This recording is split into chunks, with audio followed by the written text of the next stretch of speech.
الحمد للہ وکفا والصلاة والسلام علی عباده الذین اصطفا خصوصاً علی افضلہم وخاتم النبیین محمد الامین وعلی آلہ وصحبہ اجمعین اما بعد۔ سورہ واقعہ جو اس گروپ کی اکثر صورتوں کے مانند 3 رکوعوں پر مشتمل ہے، سورہ قاف سے سورہ واقعہ تک کا جو یہ مکی صورتوں کا گروپ ہے، کل 7 صورتیں ہیں۔ ان میں سے 6 صورتیں وہ ہیں کہ جو 3 رکوعوں پر مشتمل ہیں، صرف ایک استثناء ہے سورہ طور کا۔ اس کی کل آیات 96 ہے۔ ان میں سے 56 آیات کا مطالعہ ہم نے پچھلے درس میں کر لیا تھا۔ اب جو باقی 40 آیات ہیں، ان کا انشاءاللہ مطالعہ 2 حصوں میں کریں گے، آج 18 آیات کا اور بقیہ 22 آیات کا انشاءاللہ آئندہ ہفتے۔ یہ جو 2 حصوں میں تقسیم ہو رہا ہے، یہ بقیہ سورہ واقعہ کا یہ حصہ، تو اس میں ایک بڑی خوبصورت تقسیم ہے کہ دونوں کے اختتام پر ایک نہایت عظیم آیت آتی ہے، فَسَبِّحْ بِاسْمِ رَبِّكَ الْعَظِيمِ۔ ہمارا آج کا درس بھی انشاءاللہ اسی آیت پر اختتام پذیر ہوگا، اور اگلا درس پھر انشاءاللہ اسی آیت پر ختم ہوگا، فَسَبِّحْ بِاسْمِ رَبِّكَ الْعَظِيمِ۔ یہ آیہ مبارکہ اس صورت میں 2 مرتبہ آئی ہیں۔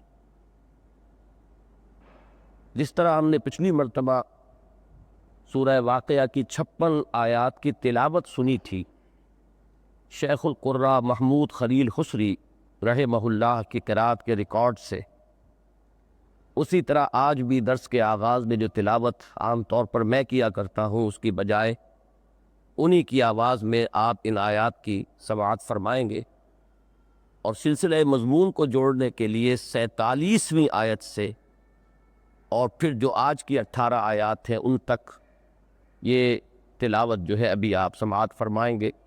متن پر نگاہ رکھیے، میں پچھلی مرتبہ قرات اور حسن الصوت بالقرآن اس کے ضمن میں احادیث بھی بیان کر چکا ہوں، اس کی جو خصوصی تاثیر ہے وہ بیان کر چکا ہوں، میرا اپنا ایک ذاتی تجربہ جو ہے وہ بھی بیان کر چکا ہوں۔ جو حضرات آج آئے ہیں پہلے نہیں تھے، اب ان کے لیے ایک ہی صورت ہے کہ وہ پچھلے درس کا بھی ریکارڈ جو ہے سنیں، تو انشاءاللہ یہ تمام باتیں ان کے سامنے بھی آ جائیں گی۔ آج میں ان کا اعادہ نہیں کر سکتا، لیکن یہ کہ الفاظ قرآنی پر نگاہ جمائیے، متن کو سامنے رکھ کر پھر سنیے کہ ایک ماہر قاری جو اپنے فن کا میں بہت مہارت رکھنے والا ہے اور پوری دنیا میں جس کی مہارت کا لوہا جو ہے تسلیم کیا گیا ہے، مانا گیا ہے، انہوں نے ان آیات کو کس طور سے تلاوت کیا ہے۔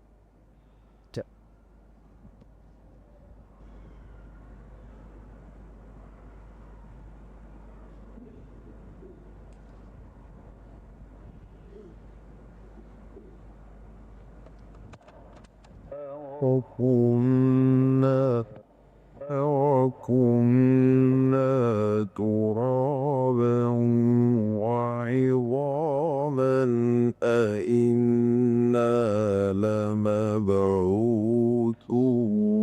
أَوْ آبَاؤُنَا الْأَوَّلُونَ۔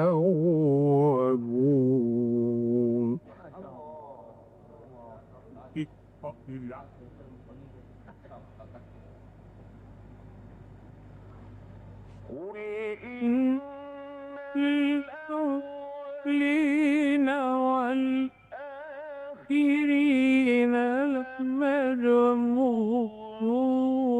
إِلَىٰ مِيقَاتِ يَوْمٍ مَّعْلُومٍ۔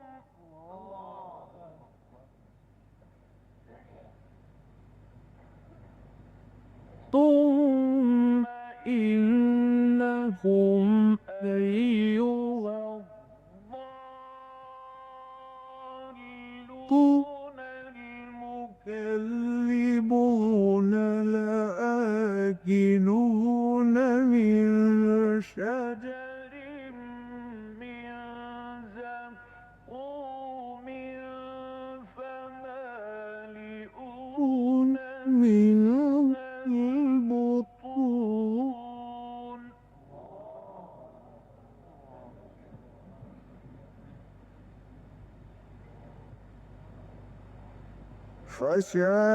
فشاربون عليه من الحميم فشاربون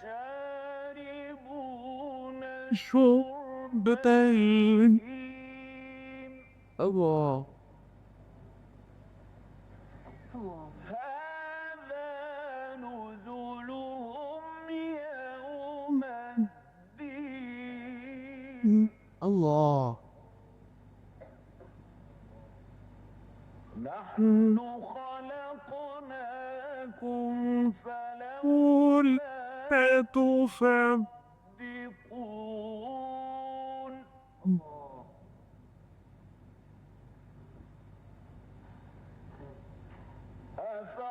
أفرأيتم ما تمنون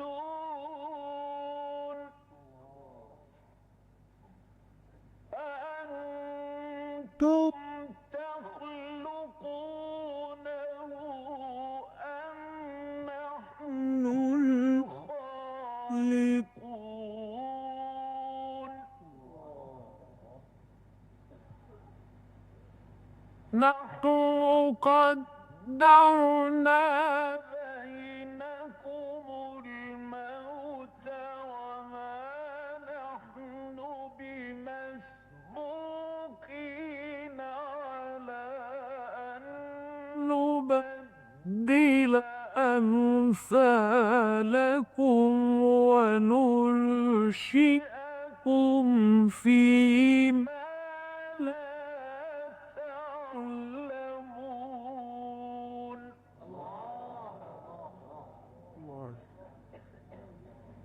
Oh, there you are.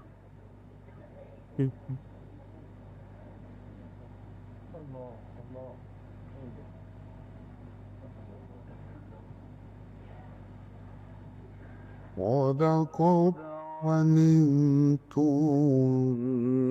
نشفة الأولى فلولا تذكرون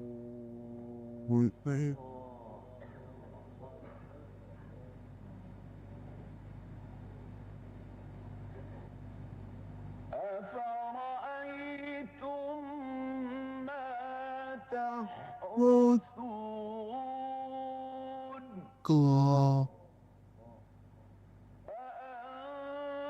أأنتم تزرعونه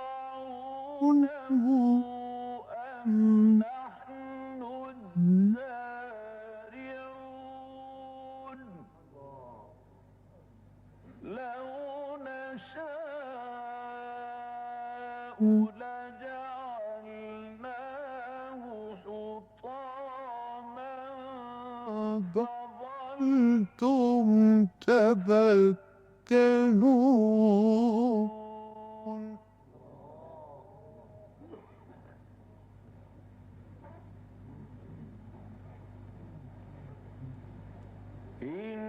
إنا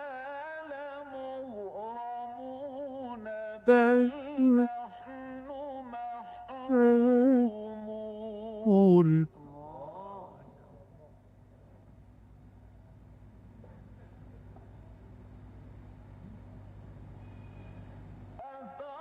أفرأيتم الماء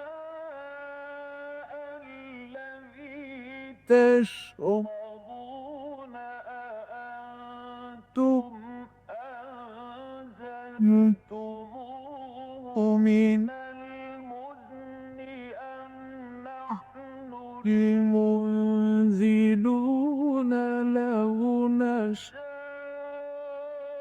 جعلناه أجاجا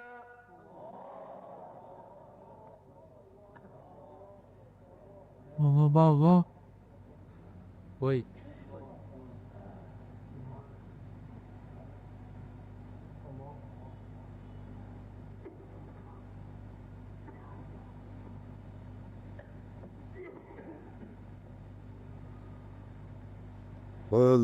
فلولا تشكرون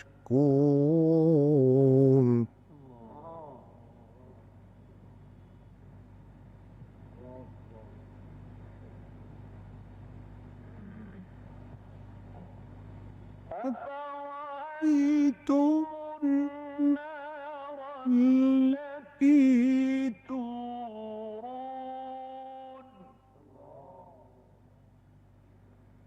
أأنتم أنشأتم شجرتها أم نحن المنشئون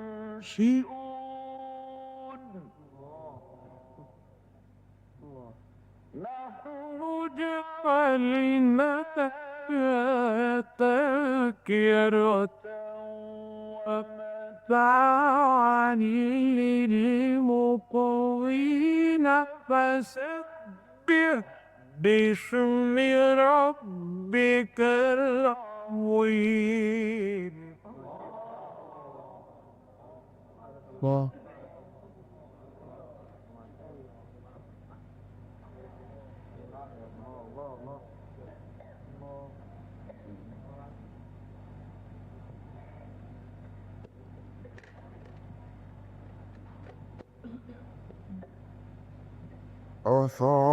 أفرأيتم الماء الذي تشربون أأنتم أنزلتموه من المزن أم نحن المنزلون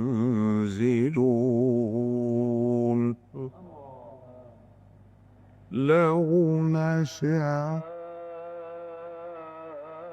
جعلناه أجاجا فلولا تشكرون. الله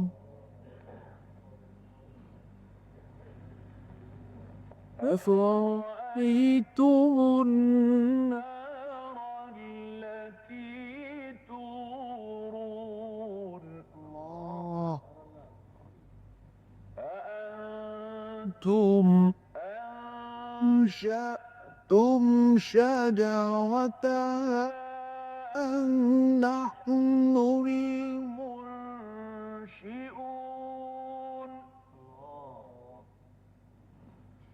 نحن جعلناها تذكرة ومتاعا للمقوين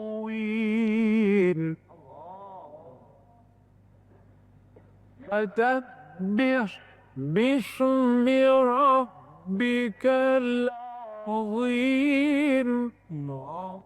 صدق الله العظيم. اعوذ باللہ من الشیطان الرجیم بسم اللہ الرحمن الرحیم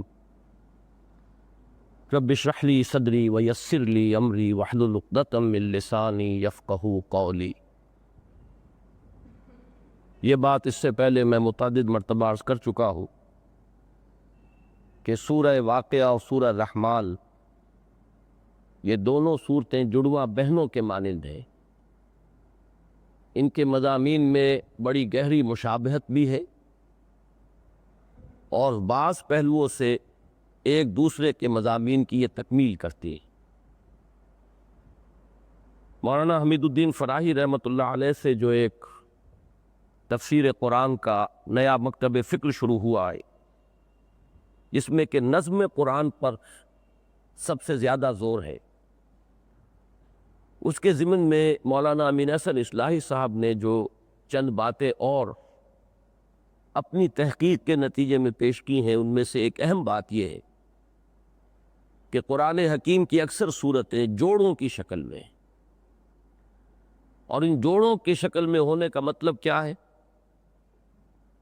جو بھی اشیاء یا حیوانات میں جن چیزوں کے مابین بھی یہ نسبت ہوتی ہے جوڑے ہونے کی نسبت، اس میں دو چیزیں لازماً موجود ہوں گی، ایک بہت حد تک مشابہت اور بعض اعتبارات سے اختلاف اور فرق، لیکن وہ اختلاف اور فرق بھی ایک دوسرے کی تکمیل کے لیے.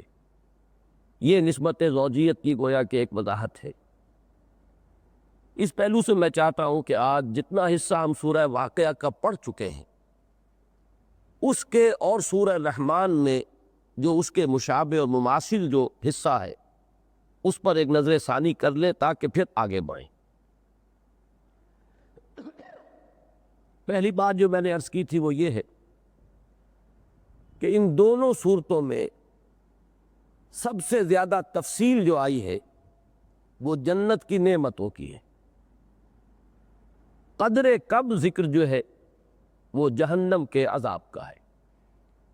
حالانکہ یہ گروپ بحیثیت مجموعی انذار کا گروپ ہے، اور اس اعتبار سے زیادہ زور ان صورتوں میں بحیثیت مجموعی جب آپ دیکھیں گے تو عذاب اور سزا اور جہنم کی جو کیفیات ہیں زیادہ تفصیل سے وہ بیان ہوتی، لیکن اس جوڑے کی ایک مخصوص جو ہے صفت وہ یہ ہے کہ اس میں اہل جہنم کا یا جہنم کے عذاب کا ذکر تو ہے لیکن بہت ہی اختصار کے ساتھ۔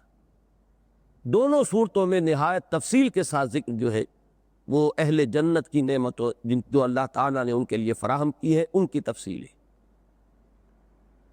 ویسے یہ کہ ان دونوں مضامین کو جمع کیجئے تو سورہ واقعہ کی 96 آیات میں سے 56 آیات وہ ہیں جو ہم پڑھ چکے ہیں، ان میں یہی مضمون آیا ہے، یا جنت کی نعمتوں کا ذکر ہے اور یا اہل جہنم کے عذاب کا۔ اسی طرح سورہ رحمان کی 78 آیات میں سے 42 آیات میں یہی مضمون ہے، گویا کہ دونوں صورتوں کا اکثر و بیشتر حصہ اسی مضمون پر مشتمل۔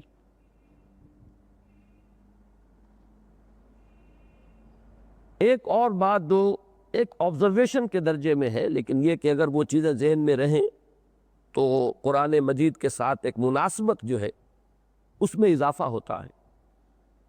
سورہ رحمان میں جنت کا ذکر بھی آیا لفظاً اور جہنم کا ذکر بھی آیا، ہذہ جہنم التی یکذب بہا المجرمون یطوفون بینہا وبین حمیم آن، اور جنت کا ذکر تو وَلِمَنْ خَافَ مَقَامَ رَبِّهِ جنتان، پھر آگے چل کر وَمِن دُونِهِمَا جنتان۔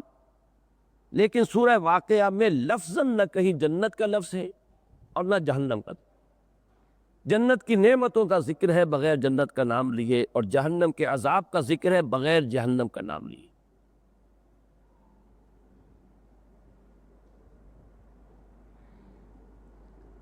اس کے علاوہ ان دو صورتوں کے اندر ایک بہت بڑا فرق یہ ذرا نوٹ کر لیجئے کہ سورہ رحمان میں اول تا آخر انسانوں کے ذکر کے ساتھ ساتھ جنوں کا ذکر بالکل اس طرح جیسے تانا بانا ہوتا ہے اس طرح بنا ہوا ہے۔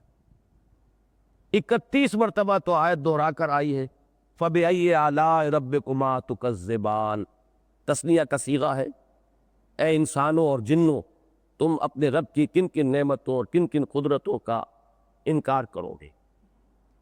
پھر یہ کہ تخلیق کا ذکر آیا دونوں کا، خلق الانسان من صلصال کالفخار وخلق الجان من مارج من نار۔ پھر دونوں کا ذکر ہوا، سنفرغ لکم ایھا الثقلان۔ اس انداز میں خطاب قرآن مجید میں آپ کو کہیں اور نہیں ملے گا۔ یہ سورہ رحمان کا یوں سمجھیے کہ ایک خصوصی وصف ہے، یہ چیز آپ کو پورے قرآن میں کہیں اور نہیں ملے گی۔ پھر اسی طرح خطاب، یا معشر الجن والانس ان استطعتم ان تنفذوا من اقطار السماوات والارض فانفذوا لا تنفذون الا بسلطان۔ 2 مرتبہ مضمون آیا جنتوں کے ذکر میں، لم یطمثہن انس قبلہم ولا جان، اور یرسل علیکما، یہ بھی تثنیہ کا صیغہ ہے۔ یہ کل 36 مقامات بن جاتے ہیں اس سورہ رحمان میں کہ جس میں انسانوں کے ساتھ جنات کا ذکر بھی بالکل برابر مساوی انداز میں آ رہا ہے۔ سورہ واقعہ میں پوری صورت میں از ابتدا تا اختتام جنوں کا کہیں کوئی ذکر نہیں۔ یہ میں نے جیسا کہ عرض کیا ہے، میں اس کو کسی خاص مفہوم کے لیے نہیں بلکہ یہ کہ صرف ایک چیز آبزرویشن کے درجے میں کہ جو سامنے رہے، تاکہ ان دونوں صورتوں کا اگر آپ موازنہ کریں مضامین کا تو یہ پہلو جو ہے اس سے انشاءاللہ تعالیٰ ایک ذہنی تعلق جو ہے اس کے اندر اضافہ ہوگا۔ ایک بات اور نوٹ کرنے کی ہے کہ سورہ قیامہ میں ایک تو قیامت کا ذکر ہے جو کہ سورہ رحمان میں بھی ہے، لیکن اضافی طور پر سورہ قیامہ میں وہ قیامت صغریٰ جو ہے، موت، عالم نزع، جس کے لیے حدیث میں لفظ آیا ہے من مات فقط قامت قیامتہ، ایک قیامت تو ہوگی پورے عالم کی، لیکن ایک قیامت انفرادی ہے جو ہر انسان کے اوپر آتی ہے، اس کا ذکر بھی تفصیل کے ساتھ موجود ہے۔ وہ آخری حصے میں ہم دیکھیں گے، پڑھیں گے، جو اگلی مرتبہ زیر درس آئے گا۔ سورہ رحمان میں اس کا ذکر نہیں ہے۔ اسی طرح سورہ واقعہ میں بعث بعد الموت پر انتہائی زور بھی ہے اور اس کے لیے استدلال بھی ہے، جو آج کے درس میں آئے گا۔ سورہ رحمان میں بعث بعد الموت کا ذکر تو ہے، لیکن یہ کہ اس شدت کے ساتھ نہیں، اور اس کے لیے کوئی استدلال، اس کے لیے دلائل کا کوئی ذکر وہاں موجود نہیں۔ تو بعض پہلوؤں سے یہ صورتیں ایک دوسرے سے مختلف ہیں، اور بہت سے اعتبارات سے یہ ایک دوسرے سے بہت مشابہ ہیں۔ اب جو یہ باقی 40 آیات آ رہی ہیں، ان میں بھی جو مشابہت یا اختلاف کا پہلو ہے اسے نوٹ کر لیں۔ سورہ رحمان کی جو ابتدائی 36 آیات تھی، اس کے مشابہ اب یہ آخری 40 آیات ہے سورہ واقعہ کی۔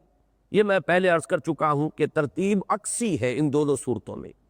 جو مضمون سورہ رحمان میں سب سے پہلے آیا ہے، وہ سورہ واقعہ میں آخر میں آیا ہے۔ جو مضمون سورہ رحمان میں سب سے آخر میں آیا ہے، سورہ واقعہ میں وہ پہلے آیا ہے۔ لہذا سورہ رحمان کی ابتدائی 36 آیات کے مضامین کا تقابل جو ہے، وہ آپ دیکھیں گے کہ وہ سورہ واقعہ کی آخری 40 آیات میں ہے۔ اس میں جیسا کہ میں نے عرض کیا، ابتدائی 4 آیات الرحمن علم القرآن خلق الانسان علمہ البیان، یہ میں تفصیل بیان کر چکا ہوں۔ عظمت انسان اور عظمت قرآن، اور انسان کی سب سے بڑی صلاحیت بیان، اور اس کا نتیجہ کیا نکلتا ہے کہ انسان اپنی صلاحیت کو استعمال کرے قرآن کے سمجھنے اور سمجھانے میں، قرآن کے بیان کرنے میں۔ جیسے کہ حضور نے فرمایا کہ خیرکم من تعلم القرآن وعلمہ۔ اس کے مقابل میں آیات آئیں گی، اگرچہ تفصیلاً تو ہم ان کا اگلے درس میں مطالعہ کریں گے۔ وہ انہ لقرآن کریم فی کتاب مکنون لا یمسہ الا المطہرون تنزیل من رب العالمین افبہذا الحدیث انتم انتم مدہنون وتجعلون رزقکم انکم تکذبون۔ وہ جو عملی نتیجہ نکلتا ہے جو وہاں محذوف تھا، میں نے حدیث کے حوالے سے اس کو واضح کیا، یہاں اس عملی نتیجے کی طرف بھی ایک تحدیدی انداز میں اشارہ ہے کہ ایسی کتاب کے بارے میں تم تساہل سے کام لے رہے ہو، تہاون سے، سہل انگاری سے، اس کی قدر و قیمت کا تم اندازہ نہیں کر رہے۔ افبہذا الحدیث انتم مدہنون، بلکہ اس سے بھی آگے بڑھ کر تم نے اپنی بدبختی یہ قرار دے لی ہے، تجعلون رزقکم انکم تکذبون، کہ تم اسے جھٹلا رہے ہو۔ اور جھٹلانا بھی اچھی طرح جان لیجئے 2 طرح کا ہے۔ ایک ہے زبان سے جھٹلانا کہ اللہ کی کتاب نہیں ہے، ایک اپنے عمل سے جھٹلانا ہے۔ اگر اس کتاب کی طرف توجہ نہیں ہے، اس کو پڑھنے پر طبیعت مائل نہیں ہے، اس کو سمجھنے کے لیے انسان اپنی صلاحیتیں اور اپنا وقت صرف کرنے کو تیار نہیں ہے، اس پر انسان عمل نہیں کر رہا ہے، تو چاہے زبان سے یہ مانتا ہو کہ میں اس قرآن کو کلام اللہ تسلیم کرتا ہوں، یہ اللہ کی کتاب ہے، لیکن گویا کہ اپنے عمل سے وہ اس کی تکذیب کر رہا ہے، وہ تکذیب عملی ہے جس کا یہاں ذکر ہو رہا ہے۔ افبہذا الحدیث انتم مدہنون وتجعلون رزقکم انکم تکذبون۔ تو سورہ رحمان کی وہ 4 آیات اور سورہ واقعہ کی یہ جو 6 آیات آئیں گی انشاءاللہ اگلی مرتبہ ہم دیکھیں گے، ان کا تفصیلی مطالعہ کریں گے لفظاً، تو ان دونوں کے مابین ایک ربط اور تعلق ہے۔ اس کے بعد سورہ رحمان میں آپ نے دیکھا تھا اللہ تعالیٰ کی خلاقی، صناعی، اس کی قدرت، اور پھر عجائبات تخلیق و تدبیر۔ آج جب میں غور کر رہا تھا تو مجھے یاد آیا کہ کبھی لاہور میں یہ جسے فیروز پور کی چنگی کہا جاتا تھا اور اب اسے چوک کرتبہ کہتے ہیں، یہاں ایک کوئی چھوٹا سا کارخانہ تھا، عجائبات سن، یہ چپس کے بہت عمدہ چیزیں وہ بناتے تھے، کوئی گملے ہے، کوئی بینچ ہے۔ آج میں سوچ رہا تھا عجائبات تخلیق اور عجائبات تدبیر، اس کائنات میں اللہ کی تخلیق کے جو عجائب نظر آتے اور اللہ کی تدبیر کے جو کمالات کا مشاہدہ ہوتا ہے، سورہ رحمان میں ان کا ذکر شروع ہوا۔ وَالسَّمَاءَ رَفَعَهَا وَوَضَعَ الْمِيزَانَ، آگے چلیے، وَالْأَرْضَ وَضَعَهَا لِلْأَنَامِ فِيهَا فَاكِهَةٌ وَالنَّخْلُ ذَاتُ الْأَكْمَامِ، پھر انسان کی تخلیق، جنوں کی تخلیق، رب المشرقین والمغربین، پھر آگے چلیے مرج البحرین یلتقیان بینہما برزخ لا یبغیان، پھر انہی میں سے موتی نکل رہے، یخرج منہما اللؤلؤ والمرجان وَلَهُ الْجَوَارُ الْمُنشَآتُ فِي الْبَحْرِ كَالْأَعْلَامِ۔ اب یہ اللہ تعالیٰ کی تخلیق اور تدبیر، یہ دو الفاظ نوٹ کر لیجئے، ان دونوں کے عجائبات کی طرف توجہ دلائی گئی ہے، اور اسے کہا جائے گا کہ یہ سادہ بیانیہ انداز ہے، یہ پلین نریشن ہے، لیکن اس سورہ واقعہ میں جو حصہ اب ہم پڑھنے لگے ہیں ان میں وہی مضمون ہے، لیکن یہاں جو ہے استفہام تقریری۔ تم نے غور نہیں کیا کبھی تم کیا ٹپکاتے ہو؟ اس کو رحم مادر کے اندر تخلیق کرنے والا کون ہے؟ ہم ہیں کہ تم ہو؟ تم نے کبھی غور نہیں کیا؟ یہ جو تم کھیتی بوتے ہو، تم تو بیج ڈال کر فارغ ہو جاتے ہو، مٹی کی تاریکیوں میں اسے کون اگاتا ہے، کون پالتا ہے، کون اس کو پرورش کو دیتا ہے؟ تم نے کبھی غور نہیں کیا؟ یہ پانی جو ہے جو تم پیتے ہو، ان بدلیوں سے وہ ہم نے اسے نازل کیا یا تم نے نازل کیا ہے؟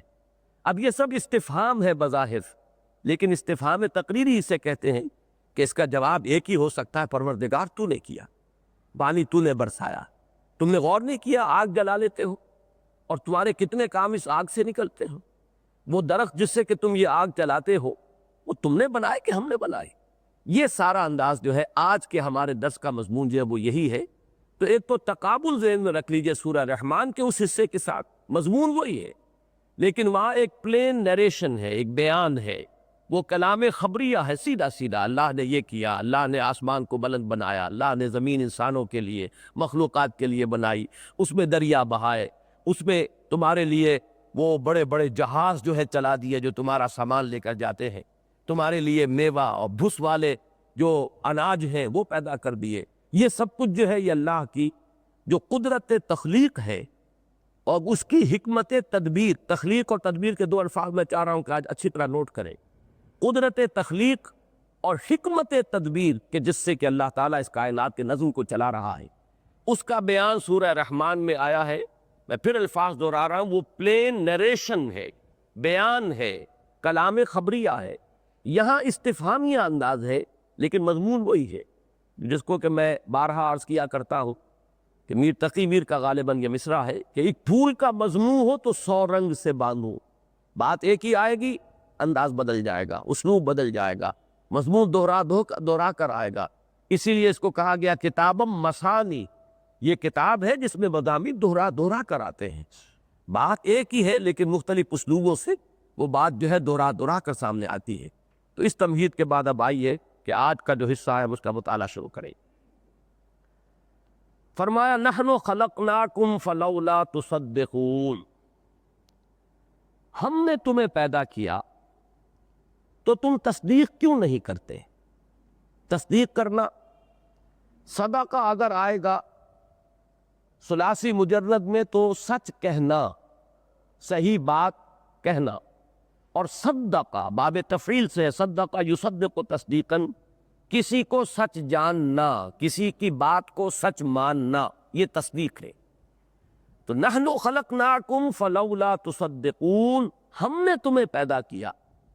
پہلی بات یہاں یہ نوٹ کیجئے گا کہ قرآن مجید کے جو اکثر و بیشتر مخاطب تھے، میں اکثر و بیشتر کا لفظ یہاں خاص طور پر ارادے کے ساتھ استعمال کر رہا ہوں کہ اکثر و بیشتر مخاطب جب قرآن نازل ہوا ہے تو جو لوگ تھے براہ راست مخاطب قرآن کے، وہ یہ مانتے تھے کہ اس کائنات کا پیدا کرنے والا ایک ہی اللہ ہے، اس میں انہیں کوئی اختلاف نہیں تھا۔ وہ شرک بھی اگر کرتے تھے تو وہ شرک فی تخلیق نہیں تھا۔ قرآن مجید میں بار بار آیا ہے کہ نبی ان سے پوچھئے آسمان اور زمین کس نے بنائے؟ یہ فوراً کہیں گے اللہ نے بنائے، اس لیے کہ یہ چیز ان کے نزدیک مسلم تھی کہ اس کائنات کی تخلیق میں اللہ کے ساتھ کوئی شریک نہیں ہے۔ وہ جو شریک ٹھہراتے تھے تو وہ شریک ٹھہراتے تھے کچھ نائبین ہیں اللہ کے، کچھ مقربین بارگاہ ہیں اللہ کے، ان کی سفارش ہمیں درکار ہے، کچھ لاڈلے اور پیارے ہیں اللہ کے، وہ اگر سفارش کر دیں گے، ان کی مورتیاں بنا لی گئیں، ان کے لیے کوئی ڈنڈوت کر لی گئی، لیکن کہتے تھے ہؤلاء شفعاؤنا عند اللہ، یہ اللہ کے ہاں ہمارے سفارشی ہوں گے، وما نعبدهم الا ليقربونا الى اللہ زلفیٰ، اور ہم ان کو پوجتے ہیں صرف اس لیے کہ یہ ہمیں اللہ سے قریب کر دینے والے ہیں۔ اس معنی میں وہ شرک کرتے تھے، یہ شرک موجود نہیں تھا، نہ تو یہ خیال تھا وہاں موجود کہ اس کائنات کا کوئی خالق ہے ہی نہیں، نہ یہ خیال تھا کہ تخلیق میں کوئی اور اس خالق کے ساتھ شریک ہے۔ لیکن یہ اکثر و بیشتر کی بات ہے، خالص مادہ پرست بھی کہیں خال موجود تھے، قرآن مجید میں ان کا ذکر بھی ہے، جو نفی کرتے تھے ہر نوع کی۔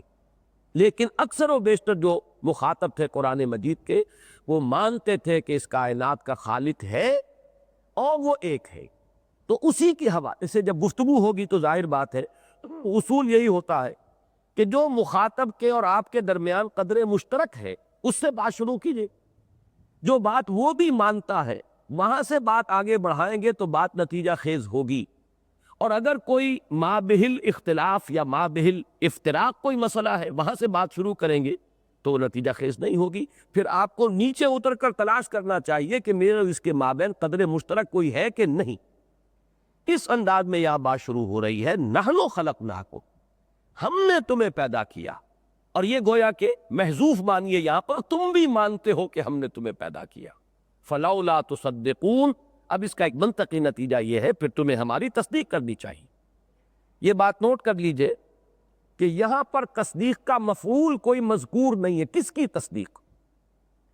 اگر ہم اس سورہ مبارکہ کے سیاق اور سباق کو اگر اس وقت نہ دیکھیں، اس آیت سے پہلے جو مضمون تھا اور اس آیت کے بعد جو مضمون ہے، تو سادہ سی بات بنے گی فلولا تصدقوننا، پھر تم ہماری بات کیوں نہیں مانتے، ہماری بات کی تصدیق کیوں نہیں کرتے؟ ہم تمہیں بتا رہے ہیں کہ جیسے ہم نے تمہیں پہلے پیدا کیا ہے اسی طرح ایک مرتبہ پھر ہم تمہیں اٹھا لیں گے مردے کے بعد۔ تو جب تم یہ مانتے ہو کہ ہم نے تمہیں پیدا کیا ہے تو اس کا منطقی نتیجہ یہ ہے کہ ہماری تصدیق کرو اور ہماری اس بات کو بھی مانو۔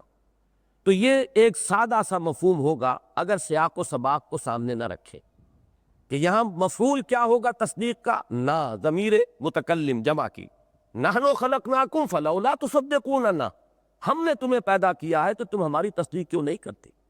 لیکن یہ کہ اگر آپ اس سے پہلے جو مضمون تھا، اسی لیے میں نے آج تلاوت میں ان آیات کا جو ہے اضافہ کروایا کہ اصل میں جو مضمون چلا آ رہا تھا وہ کیا تھا؟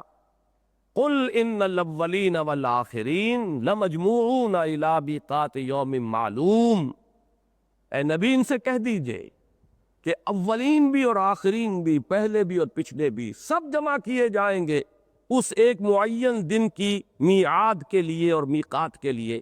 یہ باس بعد الموت کا چونکہ ذکر یہاں پر آ رہا تھا، اور اس کے بعد بھی وَلَقَدْ عَلِمْتُمُ النَّشْأَةَ الْأُولَىٰ فَلَوْلَا تَذَكَّرُونَ، تم جانتے ہو، تمہارے علم میں ہے یہ پہلی مرتبہ کا جو ہم نے تمہیں پیدا کیا اور اٹھایا، تو کیوں نہیں تم اس سے سبق حاصل کرتے؟ تو معلوم ہوا کہ سیاق و سباق جو ہے وہ ہے ایمان بالآخرہ، خبر جو دے رہا ہے اللہ اپنے نبی کی وساطت سے کہ تم اٹھائے جاؤ گے۔ تو یہاں پر تصدقون بیوم الدین یا تصدقون بالبعث الموت، یہ گویا کہ محذوف ماننا ہوگا سیاق و سباق کے اعتبار سے، اور سیاق و سباق کو ہٹا دے تو نحن خلقناکم فلولا تصدقوننا، ہم نے تمہیں پیدا کیا تم ہماری تصدیق کیوں نہیں کرتے۔ نتیجے کے اعتبار سے دونوں باتیں ایک ہی بن جائیں گی، چونکہ یہ اللہ ہی خبر دے رہا ہے کہ تمہیں اٹھایا جائے گا، اور اللہ ہی نے اپنے نبی کو حکم دیا ہے کہ ان سے کہہ دیجئے کہ تم لازماً جمع کیے جاؤ گے، لہذا ان دونوں میں نتیجے کے اعتبار سے کوئی فرق نہیں۔ اب یہاں سے وہ مضمون شروع ہوا، افرأیتم ما تمنون، کیا تم نے کبھی غور کیا؟ یہ رائے تم کا لفظی ترجمہ ہوگا کیا تم نے دیکھا، لیکن اس میں مراد کیا ہے؟ تم نے کبھی غور کیا۔ اسی مادے سے لفظ بنتا ہے میری رائے یہ ہے۔ یہ رائے جو ہے یہ در حقیقت جو رائے بنتی ہے انسان کی، یہ ایک داخلی شے ہے، ایک رویت ظاہری ہے، ایک رویت باطنی ہے۔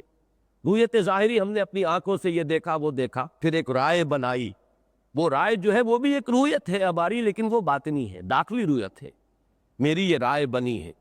تو افرأیتم، یہ گویا کہ جو اندرونی ایک کیفیت ہے اس کی طرف اشارہ کیا جا رہا ہے، کیا تم نے کبھی غور نہیں کیا، تم نے سوچا نہیں؟ ما تمنون، وہ کیا شے ہے جو تم ٹپکا دیتے ہو؟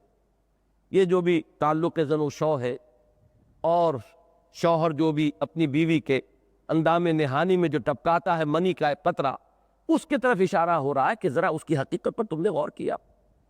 تم تو یہ کر کے فارغ ہو گئے، اب تخلیق بقیہ کون کر رہا ہے؟ اَأَنتُمْ تَخْلُقُونَهُ أَمْ نَحْنُ الْخَالِقُونَ، کیا تم اس نطفے کو اب پال رہے ہو، پروان چڑھاتے ہو اور اس کی صورت گری کرتے ہو، اس میں نقوش پیدا کرتے ہو اور اس میں صلاحیتیں پیدا کرتے، کون کرتا ہے؟ تم کرتے ہو کہ ہم کرتے ہیں؟ انتم تخلقونہ ام نحن الخالقون، کیا اس کو اب تخلیق تم کرتے ہو یا ہم کرتے ہیں؟ بالکل اسی طرح کا یہ مضمون جو ہے سورہ قیامہ میں آیا ہے، الم یک نطفۃ من منی یمنی، کیا یہ انسان نہیں تھا نطفے ایک منی کا ایک بوند، ایک جسے کسی جگہ پر مائی مہین بھی کہا گیا ہے، بڑا حقیر سا پانی، وہ ہے کہ جو انسان کی اصل حقیقت ہے۔ الم یک نطفۃ من منی یمنی ثم کان علقۃ فخلق فسوی فجعل منہ الزوجین الذکر والانثی الیس ذلک بقادر علی یحیی الموتی، اس نطفے کو اللہ تعالیٰ نے علقہ بنایا، اسی کی تخلیق ہوئی، اسی میں سے کسی کو مرد کسی کو عورت بنا دیا، کوئی لڑکا ہے کوئی لڑکی ہے، تو وہ اللہ جو یہ سب کچھ کرنے پر قادر ہے، کیا تمہارا یہ خیال ہے کہ وہ اس پر قادر نہیں ہوگا کہ وہ مردہ کو زندہ کر سکے، مردہ کو پھر دوبارہ حیات جو ہے عطا فرما سکے؟ تو یہ مضمون قرآن مجید میں اس تخلیق سے جو ہمارے علم میں ہے اس سے دلیل لانا، اس تخلیق کی جس کی خبر ہمیں دی جا رہی ہے، وہ ہمارے مشاہدے سے باہر کی چیز ہے، لیکن یہ ہمارے مشاہدے کی چیز ہے۔ اس مشاہدے سے سمجھانا یہ مقصود ہے کہ اللہ کی خلاقی، اس کی قدرت کا کوئی اندازہ کرو، تو پھر یہ در حقیقت تمہیں خود محسوس ہو جائے گا کہ ایسی ہستی کے بارے میں یہ اگر ذہن میں اشتباہ بھی پیدا ہوتا ہے کہ وہ دوبارہ کیسے پیدا کر سکتا ہے، یہ تمہارے اپنے ذہن کی تنگی ہے، یہ انتہائی غیر منطقی اور غیر معقول بات ہوگی۔ الیس ذالک بقادر علی یحیی الموتی، تو وہی بات ہے جو یہاں پر آئی ہے۔ ایک بات اس میں اور نوٹ کر لیجئے، خلق کا لفظ یہاں آیا ہے نحن خلقناکم، اور پھر انتم تخلقونہ ام نحن الخالقون، کچھ بنیادی باتیں ہیں قرآن مجید کے فلسفہ اور حکمت کے اعتبار سے، وہ یہاں نوٹ فرما لیں۔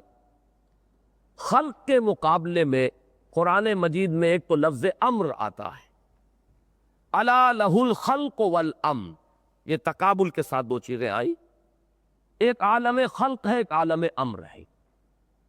دوسری اصطلاحات جو خلق کے مقابلے میں آتی ہیں، جو کہ حضرت شاہ ولی اللہ دہلوی رحمۃ اللہ علیہ نے اپنی بارکۃ الآراء تصنیف جو ہے حجت اللہ البالغہ، اس کا پہلا باب جو ہے اس میں انہی پر بحث کی، خلق، ابداع اور تدبیر۔ ابداع ہے کسی شے کو بالکل عدم محض سے وجود بخشنا، جسے کہ انگریزی میں کہیں گے کریشن ایکس نہیلو، عدم محض کوئی شے نہیں تھی اس سے وجود، اس کے لیے دوسرے الفاظ تکوین اور ایجاد کے بھی ہیں، لیکن قرآن مجید کا لفظ ہے ابداع، بدیع السماوات والارض، اللہ وہ ہستی ہے جس نے آسمانوں اور زمین کو عدم محض سے بنایا، کوئی شے نہیں تھی۔ خلق کے لفظ کا اطلاق ہوتا ہے کسی شے سے کوئی اور شے بنا دینا، لکڑی موجود تھی، بڑھئی نے یہ میز بنا دی، لوہا موجود تھا، اس سے کسی نے تلوار بنا دی، پرات بنا دی، یہ کسی شے سے کسی شے کو بنانا خلق ہے۔ اور بالکل کسی شے کے وجود کے بغیر عدم محض سے کسی شے کو وجود میں لے آنا، اسے ایجاد بھی کہہ سکتے ہیں، تکوین بھی کہہ سکتے ہیں، اور اس کے لیے قرآن مجید کی لفظ ابداع ہے، بدیع السماوات والارض۔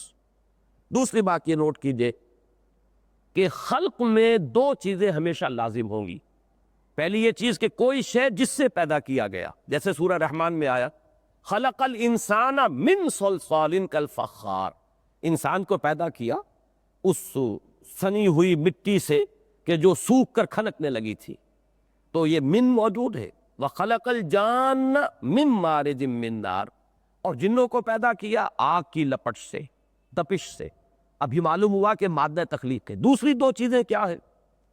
خلق میں ہمیشہ ٹائم فیکٹر انوالوڈ ہوگا، اور وہ تدریجاً ہوگی، جبکہ ابداع میں سڈن یکدم آنے واحد میں، چنانچہ عالم امر کے بارے میں بار بار قرآن مجید میں جو الفاظ آتے ہیں وہ یہ ہے کہ انما امرہ اذا اراد شیئا فانما یقول له کن فیکون۔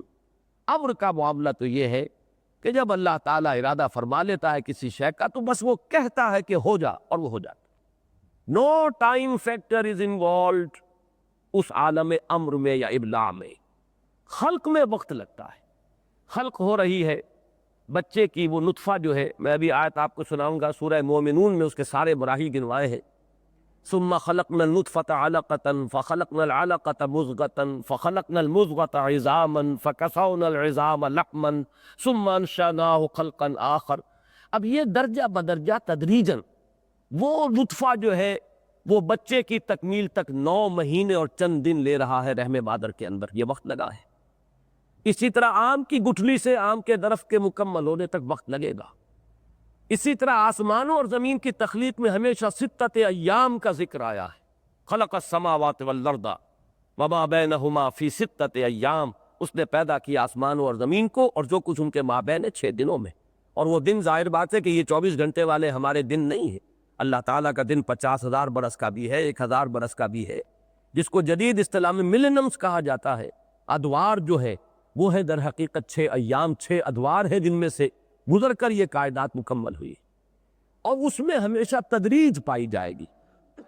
تو 3 چیزیں گن لیجیے. خلق میں کوئی مادہ تخلیق ہوگا لازماً جس سے کوئی شے بنائی جائے گی. نمبر 2 اس میں ٹائم فیکٹر انوالوڈ ہوگا. نمبر 3 اس میں تدریج ہوگی. جبکہ امر میں یا ابداع میں یا تکوین میں ان تینوں میں سے کوئی چیز نہیں. نہ کوئی مادہ تخلیق پہلے سے موجود ہوگا، نہ کوئی ٹائم انوالوڈ ہوگا. تو بالکل ایسا انما وما امرنا الا واحدۃ کلمح بالبصر، یہ سورہ قمر کے آخری سے میں آیت ہم پڑھ چکے ہیں. وہ تو بس نگاہ کا ادھر سے ادھر ہو جانا، اس لیے کہ ہماری زبان میں اب کوئی اور لفظ ہے نہیں جس میں کہ آپ کہہ سکیں کہ نفی ہے وقت کی. بالکل یہی ہے کہ پلک جھپک دینا، نگاہ کا ادھر سے ادھر ہو جانا. اب اس سے زیادہ کس طریقے سے آپ سمجھائیں گے کہ کوئی وقت اس میں لگتا ہی نہیں. جیسے کہ آپ کو معلوم ہے، کہہ تو دیا جاتا ہے جیومیٹری میں کہ نقطے کی کوئی ڈائمنشن نہیں ہے، نہ کوئی بریڈتھ ہے، نہ لینگتھ ہے، نہ کوئی اس کی کوئی ہائٹ ہے، نہ ڈیپتھ ہے، کچھ بھی نہیں. لائن کی جو ہے صرف ایک ڈائمنشن ہے، لینگتھ ہے، اس میں کوئی بریڈتھ نہیں ہے. لیکن یہ تو ایک نظری سی بات ہے. اسی طرح ہمارے ذہن میں تصور آ ہی نہیں سکتا کہ جس میں ٹائم فیکٹر کی بالکل نیگیشن ہو جائے. ہمارا ذہن عاجز ہے اس چیز کے تصور سے کہ وقت کا اس میں سے عامل سرے سے اس کی نفی ہو جائے. لہذا قریب تر لانے کے لیے ہمارے ذہن سے یہی الفاظ آ جاتے ہیں وما امرنا الا واحدۃ کلمح بالبصر. ہمارے امر کا معاملہ تو بس ایسے جیسے کہ نگاہ ادھر سے ادھر ہو گئی اور پلک جھپک گئی، بس اس سے زیادہ وقت نہیں لگتا. تو یہ 3 چیزوں کا ذہن میں فرق رکھیے. اب آگے چلیے دوسرا نقطہ. انسان کا وجود جو ہے وہ مرکب ہے. اس کا ایک وجود روحانی ہے، یہ عالم امر سے متعلق. یسألونک عن الروح قل الروح من امر ربی.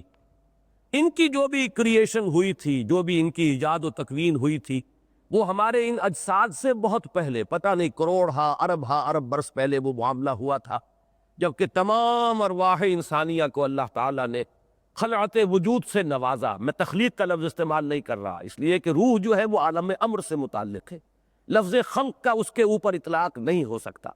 تو اس کا ابداع کہہ لیں، تکوین کہہ لیں، ایجاد کہہ لیں، خلعت وجود سے نوازنا کہہ لیں، ارب برس پہلے کبھی یہ معاملہ ہوا ہے.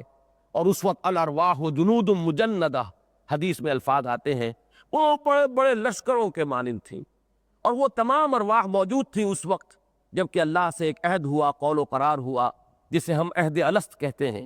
الست بربکم قالوا بلا.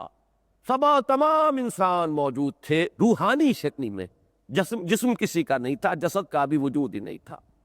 لیکن جو جسدی تخلیق ہے ہماری، اب اس کو نوٹ کیجئے، اس کے بھی 2 مرحلے ہیں. ایک جسدی تخلیق کا مرحلہ ہے مٹی سے لے کر نطفے تک، یہ ایک مرحلہ ہے. ظاہر بات ہے کہ یہ سارا ایولیوشن کا پروسیس وہ بھی اسی میں شامل ہوگا. اور اب بھی جب رحم مادر میں وہ نطفہ جاتا ہے، اس نطفے کی مزید تخلیق کے اندر جو مواد مل رہا ہے وہ اسی مٹی سے آ رہا ہے.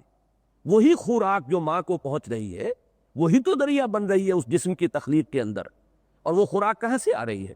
بکری کا گوشت اگر کھایا تو بکری نے بھی وہی سبزہ جو ہے، پتے وغیرہ کھائے ہیں کہ جو زمین سے اگے ہیں. اور اگر اس نے اناج کھایا ہے، چاول کھایا ہے، تو وہ بھی زمین سے آیا ہے. تو معلوم ہوا کہ ایک ہے تخلیق اجساد کا مرحلہ کہ جو ہے مٹی سے نطفے تک، یہ ایک مرحلہ ہے. پھر نطفے سے تخلیق جو ہوتی ہے بچے کے بننے تک، یہ دوسرا مرحلہ ہے۔ اب نوٹ کیجئے اس میں سورہ رحمان اور سورہ واقعہ میں اب پھر ایک اعتبار سے تقابل آیا۔ سورہ رحمان میں اس پہلے مرحلے کا ذکر ہے، خلق الانسان من صلصال کالفخار۔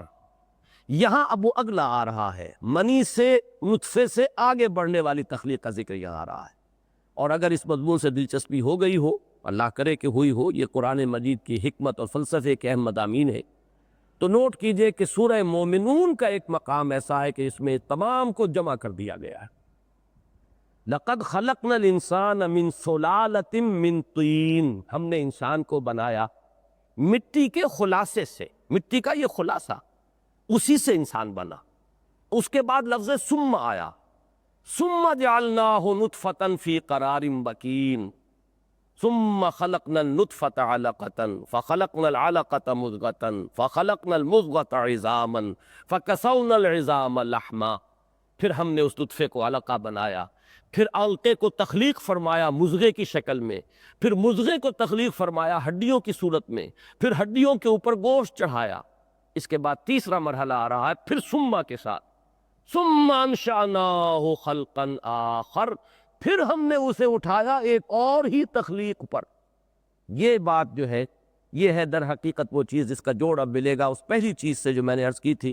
وہ ارواح جو بنائی گئی تھیں وہ ابتدا میں ارب سال پہلے، حدیث میں اس کی وضاحت آتی ہے۔ حضور نے فرمایا، اور یہ حدیث بڑی پختہ حدیث ہے سند کے اعتبار سے، 40 نبوی میں امام نبوی بھی اس کو لائے ہیں۔ حضور نے فرمایا کہ تم میں سے ہر شخص کا، ہر انسان کا وجود جو ہے رحم مادر میں پہلے 40 دن نطفے کی شکل میں ہوتا ہے، پھر 40 دن مضغہ کی شکل میں ہوتا ہے، علقہ کی شکل میں ہوتا ہے، پھر 40 دن مضغہ کی شکل میں ہوتا ہے۔ اس کے بعد اللہ تعالیٰ ایک فرشتے کو بھیجتا ہے جو اس میں روح ڈال دیتا ہے۔ وہ روح جو وہاں اس وقت جو اللہ کے خزانوں میں کہیں جمع ہے، وہ جنود مجندہ کی شکل میں ہے، کہیں کسی کولڈ سٹوریج میں ہے، وہ روح جو ہے جس انسان کا جسد اب تیار ہو گیا ہے رحم مادر میں، 120 دن کے بعد، یہ 3 مرحلے 40 دن کے حضور نے گنوائے ہیں، 120 دن بنے، 4 مہینے کے بعد اس کے اندر وہ روح لا کر شامل کر دی جاتی ہے۔ بس صرف ایک یہاں پر اور ہے نوٹ آف کاشن، اس روح کو جان کے ساتھ جو ہے کنفیوز نہ کیجئے۔ جان تو اور شے ہے، جان تو نطفے میں بھی ہے، وہ جو نطفہ مرد کا ہے وہ بھی بے جان نہیں ہے، جاندار ہے۔ بیضۃ الانثیٰ جو ہے، ماں کی اووری سے جو ایک سیل آیا ہے رحم مادر کے اندر، وہ بھی جاندار ہے، لیونگ میٹر ہے۔ ان دونوں کے جمع ہونے سے نطفۃ امشاج کی شکل جو بنی ہے وہ بھی جاندار ہے۔ نہ علقہ بے جان ہے، نہ نطفہ بے جان ہے، نہ مضغہ بے جان ہے، جان تو موجود ہے شروع سے۔ اس وقت اصل میں جو چیز لا کر شامل کی گئی ہے وہ روح ہے۔ اسی لیے اس کو بڑے ہی ایسے الفاظ میں کہ جس سے عام آدمی اس پر سے گزر جائے، اور یہ عام اسلوب ہے قرآن کا، جو زیادہ مشکل فلسفیانہ مضامین ہے وہ ایسے الفاظ میں قرآن لاتا ہے کہ ایک عامی انسان پڑھتے ہوئے گزر جائے، وہ زیادہ الجھن محسوس نہ کرے، ورنہ وہ رک جائے گا، اس کی گاڑی وہاں رکے گی، سوئی اٹک جائے گی، اور اس کو جو اس سے تذکر کرنا ہے اس میں رکاوٹ پیدا ہو جائے گی۔ لیکن یہ کہ وہی مقامات ہوتے ہیں جنہیں فلسفے اور حکمت کے ساتھ دلچسپی ہے، وہ وہیں پر ڈیرا لگا لیتے ہیں کہ جائی جاس، اب یہیں پر غور کرنا ہوگا۔ چنانچہ دیکھیے الفاظ بدل دیے، وہاں پہ لفظ خلق بھی نہیں لائے، ثم انشأناہ خلقا آخر، پھر ہم نے اسے اٹھایا ایک اور ہی خلق پر، لفظ انشاء لائے ہیں یہاں پر۔ اب آپ غور کیجئے، وہ لفظ انشاء میں خاص طور پہ نوٹ کرانا چاہتا ہوں، آج کے درس میں یہ بار بار آئے گا۔ انشاء کا لفظ جو ہے وہ ان تمام مراحل کو کور کرتا ہے، روحانی تخلیق کے لیے بھی آ سکتا ہے، جسدی تخلیق کہ جو مٹی سے لے کر نطفے تک مرحلہ ہے اس کے لیے بھی آ سکتا ہے، نباتات کے لیے بھی آ سکتا ہے، حیوانات کے لیے بھی آ سکتا ہے، اور انسان کی پھر یہ جو رحم مادر کے اندر اس کا جو یہ مرحلہ جنین کی تخلیق کا ہے اس پر بھی آ سکتا ہے۔ یہ جامع ترین لفظ ہے۔ اور ایک بات نوٹ کر لے، اس سورہ مبارکہ کا خاص لفظ انشاء ہے۔ اس کی وجہ کیا ہے؟ میں نے آج نوٹ کیا، معجم المفہرس کے حوالے سے گنتی کی، کل 28 مقامات پر لفظ انشاء کے مشتقات آئے ہیں، کل 28، ان میں سے 6 جو ہے صرف سورہ واقعہ میں، اس سورہ کا خاص لفظ انشاء ہے، اس کو سمجھ لیجئے تاکہ پھر آگے بار بار مجھے اس کو دہرانا نہ پڑے۔ نشا کے معنی ہے اٹھنا، یہ نشا ہے والا نہیں ہے، وہ نشا پلا کے گرانا تو سب کو آتا ہے، وہ نشا ہے کے ساتھ ہے، یہ نشا حمزہ کے ساتھ ہے، نون شین اور حمزہ، نشا کے معنی اٹھنا، اسی سے لفظ نشأت بنا ہے، وَلَقَدْ عَلِمْتُمُ النَّشْأَةَ الْأُولَى، یہ نشأت کا لفظ جو آ رہا ہے یہ اسی سے بنا ہے، اٹھان۔ یہی لفظ پچھلے درس میں آ چکا، اِنَّا أَنشَأْنَاهُنَّ إِنشَاءً ثُمَّ جَعَلْنَاهُنَّ أَبْكَارًا عُرُبًا أَتْرَابًا لِأَصْحَابِ الْيَمِينِ۔ تو وہ جو بھی اللہ تعالیٰ اہل جنت کے لیے، اصحاب یمین کے لیے جو ازواج مطہرات تیار کر رہا ہے، وہ ان کے لیے فرمایا ہم ان کو اٹھان پر اٹھا رہے ہیں، بہت اعلیٰ اٹھان پر، پھر ہم ان کو کنواری عورتوں کی شکل دیں گے۔ تو یہ انشاء ہے۔ اسی طریقے سے یہاں لفظ آ رہا ہے درختوں کے لیے بھی، اَأَنتُمْ أَنشَأْتُمْ شَجَرَتَهَا، اس آگ کا کے لیے جو درخت ہے کیا تم نے اس کو اٹھایا، پروان چڑھایا؟ ام نحن المنشئون، یا ہم ہیں اس کے اٹھانے والے؟ تو یہاں آپ دیکھیے کہ یہ لفظ بہت تکرار کے ساتھ آ رہا ہے۔ تو نشا ثلاثی مجرد میں آئے گا اٹھنا، بڑھنا، پروان چڑھنا۔ یہی لفظ اصل میں واو، کیونکہ حروف علت ایک دوسرے سے بدل جاتے ہیں، نشم و نما، تو واو جو یہاں پر آ گیا لفظ وہی ہے نشا، لیکن حمزہ یہاں واو سے بدل گیا ہے، نشو و نما، کسی چیز کا پروان چڑھنا۔ انشاء کے معنی ہوں گے کسی چیز کو پروان چڑھانا، اٹھانا، ابھارنا، بڑھانا، ترقی دینا۔ اور یہ لفظ ہمارے ہاں مستعمل ہے انشاء، مضمون نویسی کے لیے۔ منشی کا لفظ کسی زمانے میں کسی پڑھے لکھے شخص کے لیے بہت ہی احترام اور اکرام اور اعزاز کا لفظ ہوتا تھا کہ بہت منشی آدمی ہے، یعنی ان کے اندر انشاء کی صلاحیت ہے، انشاء پردازی جسے ہم کہتے ہیں آج کل، مضمون نویسی۔ آپ کو معلوم ہے کہ مختلف محکموں میں بھی وہ لوگ جو ڈرافٹنگ سب سے اعلیٰ کرتے ہوں، وہ ججز کے جو ججمنٹ سب سے بہترین لکھتے ہوں، اس لیے کہ وہ انشاء ہی تو ہے۔ ڈرافٹنگ جو ہے، کچھ سیکریٹری ڈرافٹنگ کر رہا ہے تو وہ ایک انشاء ہے، اس طرح ججمنٹ جو لکھ رہا ہے جج، وہ بھی ایک انشاء ہے۔ تو منشی کہتے تھے اس شخص کو جس میں انشاء کی صلاحیت ہے، جو کسی مضمون کو باندھ سکتا ہے، اٹھا سکتا ہے، پروان چڑھا سکتا ہے، وہ منشی۔ تو اس لفظ کی اصل حقیقت کو اگر آپ نے سمجھ لیا ہے تو اب ذرا آگے چلیے۔ نحن خلقناکم فلولا تصدقون افرأیتم ما تمنون انتم تخلقونہ ام نحن الخالقون، کیا تم نے کبھی غور کیا تم کیا چیز ٹپکا دیتے ہو؟ کیا تم اس کو تخلیق کرتے ہو؟ اور یہ تخلیق کے لیے ایک جگہ قرآن مجید میں الفاظ آئے سورہ زمر میں، خلقا من بعد خلق فی ظلمات ثلاث، ایک خلق کے بعد دوسرا خلق اور پھر اس کے بعد خلق، اور تہری اندھیروں کے اندر، اندھیاروں کے اندر۔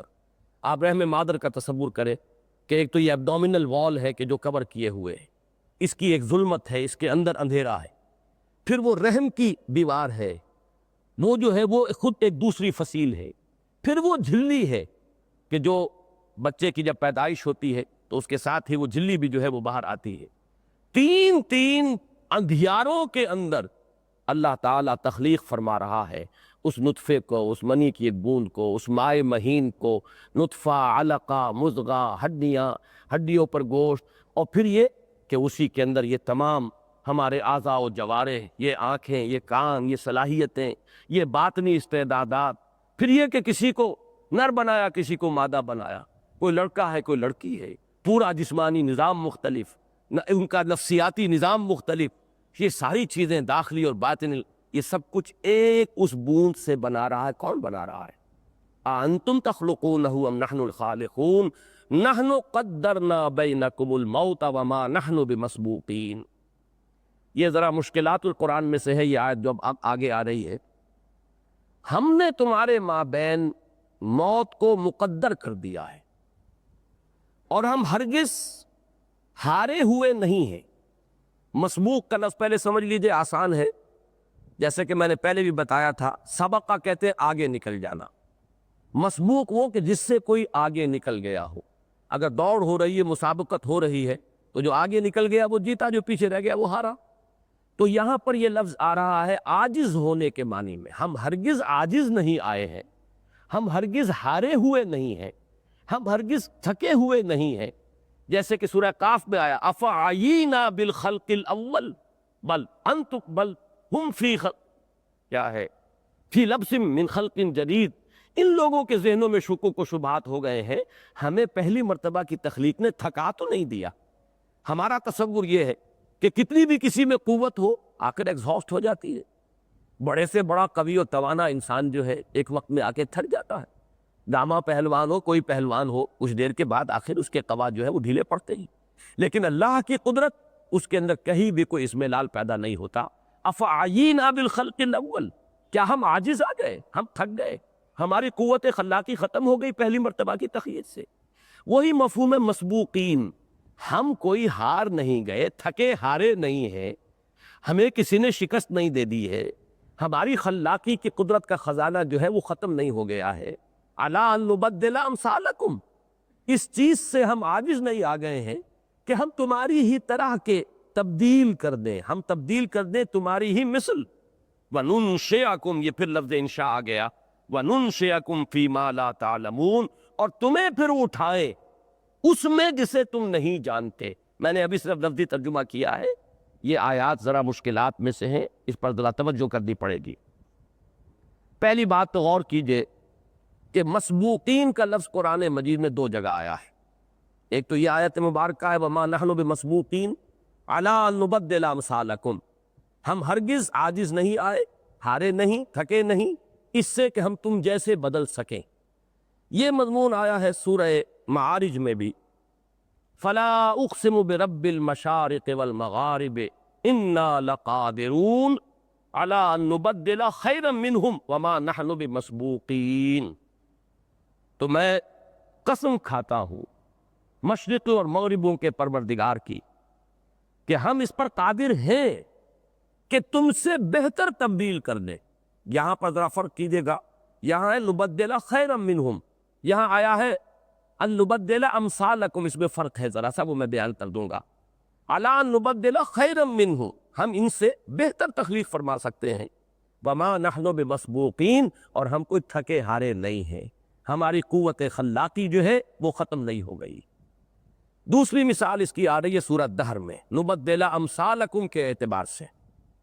سورہ دہر کی آیت ہے نحن خلقناہم وشددنا اسرہم وَإِذَا شِئْنَا بَدَّلْنَا أَمْثَالَهُمْ تَبْدِيلًا، ہم نے ہی تو انہیں پیدا کیا، ان کے جوڑ بند جو ہے خوب مضبوط ہم نے بنائے۔